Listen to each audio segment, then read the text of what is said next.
Monsieur Dame, bonjour, j'espère que vous êtes heureux. Aujourd'hui, je vous parle dans cette série Les 17 niveaux, le quatrième du nom. J'ai nommé le regret. Oui, ce ne sont pas des thèmes très glorieux ni joyeux, mais bon, ce sont des thèmes quand même à aborder. Euh, c'est indépendant de ma volonté si je rigole de cela, c'est que quelque part j'en suis plus affecté. Mais bon, bref, peu importe, c'est pas le sujet. Le sujet, c'est quoi? C'est que l'on comprenne un peu mieux ce que c'est que le regret.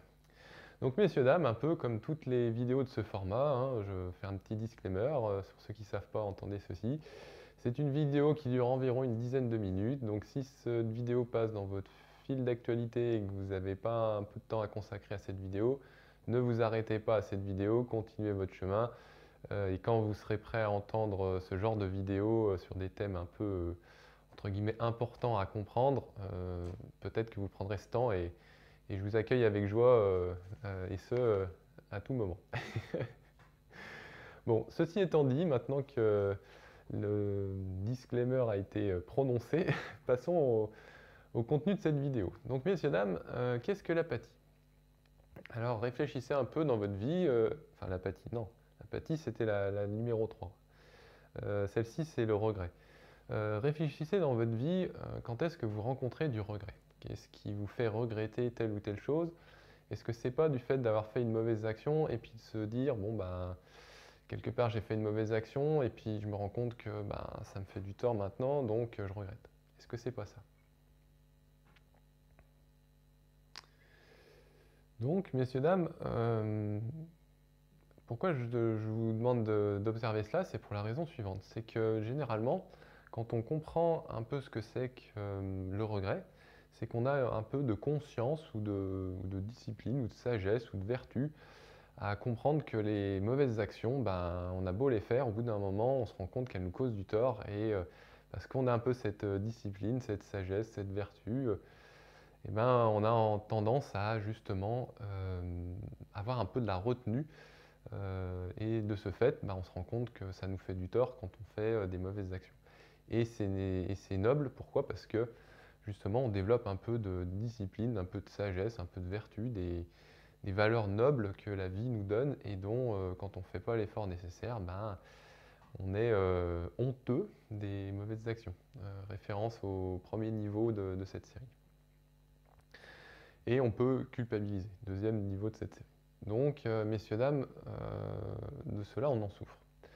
Et messieurs, dames, quand on comprend maintenant un peu cela, c'est un peu la question que je vous ai posée, c'est justement dans le but de s'améliorer, n'est-ce pas? On n'a pas envie de rester celui qui regrette ses actions, on a envie d'être celui qui assume ses actions, n'est-ce pas? Si ce n'est pas votre cas, comprenez que tant que vous faites des mauvaises actions ou que vous persistez à être quelqu'un qui est malveillant vis-à-vis de lui ou vis-à-vis des autres, ben, ne vous attendez pas à avoir autre chose que des mauvaises actions. Et de cela, si vous ne le savez pas, on en souffre. Donc, messieurs, dames, vraiment prenez cette considération qu'à un moment donné, si vous voulez cesser de souffrir et éviter de regretter les actions que vous avez faites, eh ben, vous devez prendre la considération suivante. Puisque je fais des mauvaises actions, je souffre, mais que si j'évite de faire des mauvaises actions, je ne vais plus souffrir.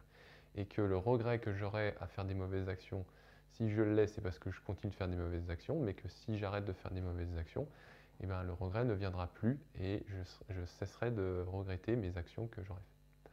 Voilà, messieurs, dames, la considération que je vous invite à prendre en connaissance et à vous y discipliner. Pourquoi? Pour justement éviter de rester dans cette ignorance des mauvaises actions qu'on appelle ben, regretter les mauvaises actions, donc dit autrement, regretter après coup les mauvaises actions.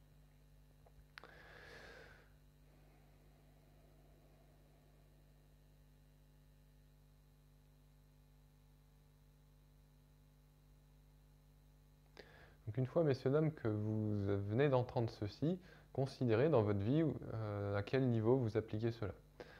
Peut-être vous ne faites pas partie de ceux qui regrettent encore leurs mauvaises actions.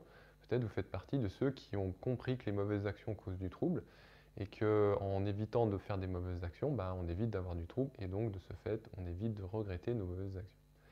Si c'est votre cas, entendez ceci. Une fois qu'on s'est discipliné à abandonner les mauvaises actions et qu'on ne fait plus de mauvaises actions, on voit le regret que l'on avait dans le passé à faire des mauvaises actions ne plus nous revenir.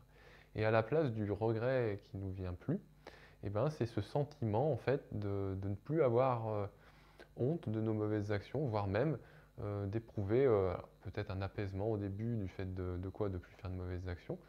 Donc aussi de plus avoir à regretter des actions qui nous faisaient du tort puisqu'on n'en fait plus. Et ainsi progressivement changer notre point de vue de quelqu'un de souffrant vers quelqu'un de moins souffrant. Si c'est pas joyeux, c'est peut-être quelqu'un d'apaisé. Et effectivement, le but étant progressivement d'instaurer en soi ce bien-être. Et cela demande, après la discipline de ne plus faire de mauvaises actions, de se maîtriser à maintenir cette discipline qui est quoi? De ne pas faire de mauvaises actions. Ne faites pas de mauvaises actions.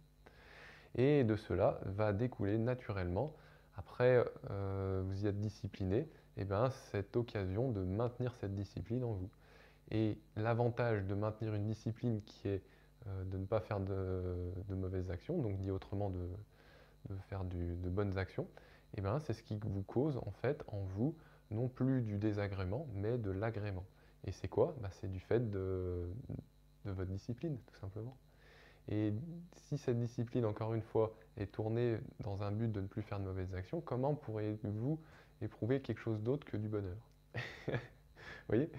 Et c'est là le secret de ceux qui veulent aller plus loin dans cette démarche, que de comprendre que s'ils souhaitent s'éveiller à un peu plus de sagesse, eh ben, il suffit de cultiver les bonnes actions, de s'y maîtriser et ainsi connaître cette joie dont vous voyez des fois sur mon visage, voilà, du fait de ne plus faire de mauvaises actions. Voilà. Et puis si vous êtes ceux de la troisième catégorie qui ne font plus de mauvaises actions, se maîtrisent complètement, n'ont aucun problème, ne regrettent plus leurs actions, voire même ils connaissent cette discipline, ils sont satisfaits de leurs actions puisqu'ils ne font plus de mauvaises actions, ils font des bonnes actions, ils sont acteurs de leur vie, ils savent gérer leur vie. Eh bien, entendez ceci. Une fois qu'on a justement acquis cette sagesse de ne plus faire de mauvaises actions, de faire les bonnes actions, de se discipliner et d'en être maître, et bien progressivement, on est maître de soi. On se discipline, on est sage, on est en mesure justement de voir éventuellement ceux qui n'ont pas fait cette démarche de ne plus faire de mauvaises actions et des fois qui regrettent leurs mauvaises actions.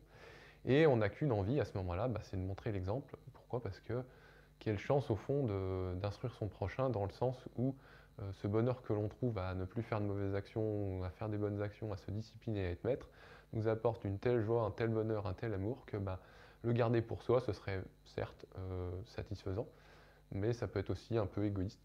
Et c'est pourquoi le dernier niveau est, on va dire, le plus noble dans le sens de quoi? Dans le sens de redonner cette part d'humanité qu'on a su cultiver en soi à ceux qui demandent à la connaître.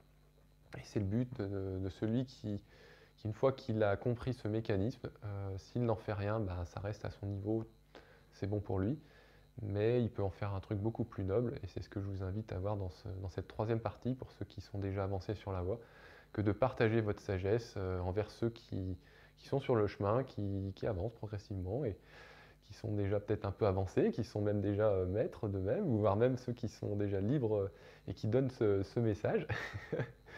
Et donc voilà comment peut-être vous pouvez peut-être vraiment vous sortir de ce mécanisme qui est le regret, et avec cette discipline que l'on connaît ici maintenant, et le sage qui connaît très bien ce mécanisme et qui donne à ce qui veut bien l'entendre, veut bien l'appliquer et veut bien être sage à son tour. Hein. Voilà, messieurs, dames, j'espère que cette vidéo sur le regret vous permet de comprendre un peu mieux ce que c'est que d'être celui qui regrette les actions, puis de comprendre un peu l'intérêt de ne plus faire de mauvaises actions et donc d'être plus celui qui regrette, et puis le bienfait d'être celui qui ne fait plus de mauvaises actions, qui fait des bonnes actions et puis qui connaît le fruit qui est la vie. Hein. C'est ça, je vous souhaite de passer une bonne journée, je vous remercie de m'avoir écouté. Je vous remercie de m'avoir écouté, et puis je vous souhaite peut-être de suivre les 17 niveaux avec l'épisode de demain sur la peur. souhaite de passer encore une bonne journée. Je vous dis peut-être à demain. Merci, maîtrise.